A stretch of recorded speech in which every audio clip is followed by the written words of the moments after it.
আসসালামু আলাইকুম সবাইকে, আশা করি সকলে ভালো আছেন। আজকে আমরা শিখব কোনো একটা জায়গাতে কোনো কিছু ছিল, এইটা আমরা আসলে কিভাবে বলতে পারি।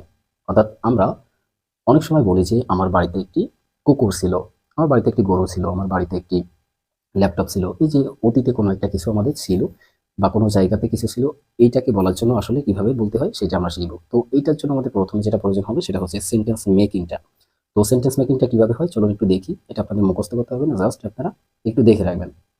তো প্রথমে দেখেন সেন্টেন্স মিনিং এর ক্ষেত্রে আমাদের প্রথমে দেয়ারকে ব্যবহার করতে হবে, কারণ এখানে নির্দিষ্ট কোনো সাবজেক্ট থাকবে না। সাবজেক্টের স্থানটাকে পূরণ করার জন্য ইন্টারোগেটরি দেয়ারকে আমরা ব্যবহার করব।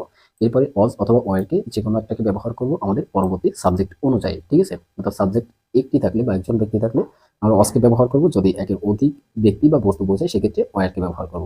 এরপরে হচ্ছে আমরা একটা এক্সটেনশন ব্যবহার করব, তাহলে আমাদের সেন্টেন্সটা হয়ে যাবে। তো চলুন আমরা এটাকে প্র্যাকটিক্যালি বোঝার একটু ট্রাই করি। দেখেন, there was a cat in the room. রুমে একটি বিড়াল ছিল। এই যে দেখেন, রুম একটা জায়গা এবং এই জায়গাতে একটি বিড়াল ছিল, সেটা আমরা বলতে চাচ্ছি। সো এইখানে সেন্টেন্সটা মেকিং হয়েছে, প্রথমে আমাদের দেয়ারকে ব্যবহার করতে হয়েছে, এরপরে অজ ভার্বটাকে ব্যবহার করছি পরবর্তী সাবজেক্ট অনুযায়ী। সাবজেক্টকে দেখেন একটি বিড়াল অর্থাৎ আ ক্যাট, ঠিক আছে। তো একটি যেহেতু এখানে বোঝাইছে এই জন্য অজ ভার্বটাকে ব্যবহার করছি। যদি দুইটা বিড়ালের কথা বলতাম তখন ওয়ারকে ব্যবহার করতাম। এই বিষয়টা আমরা নিচে দেখব। এরপরে দেখেন ইন দ্য রুম, এতটুকু হচ্ছে আমাদের এক্সটেনশন বা আমরা অবজেক্টের পার্টটা বলতে পারি, ঠিক আছে। তো এর পরবর্তীতে আমরা বাকি সেন্টেন্সগুলো দেখবো, আর একটা সেন্টেন্স আমরা একটু বোঝার ট্রাই করব, তারপরে প্র্যাকটিস করব। তো দেখেন, there were two books on the table.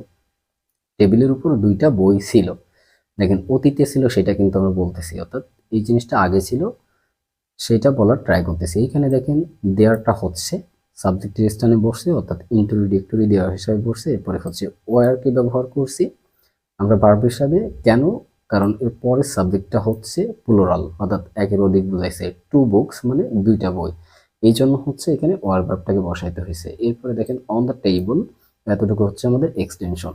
তো আশা করি বুঝতে পারছেন যে আসলে সেন্টেন্সটা কিভাবে মেক হয়েছে এবং কখন আপনারা ওয়াজকে ব্যবহার করবেন, কখন ওয়ারকে ব্যবহার করবেন। সো এখন আমরা যেটা করব, প্র্যাকটিস করব, কারণ আমাদের যতটুকু বোঝা ছিল বা জানা ছিল আমরা জেনে ফেলেছি। এখন প্র্যাকটিস করতে হবে এবং প্র্যাকটিসের মাধ্যমে এটাকে আয়ত্ত করে ফেলতে হবে।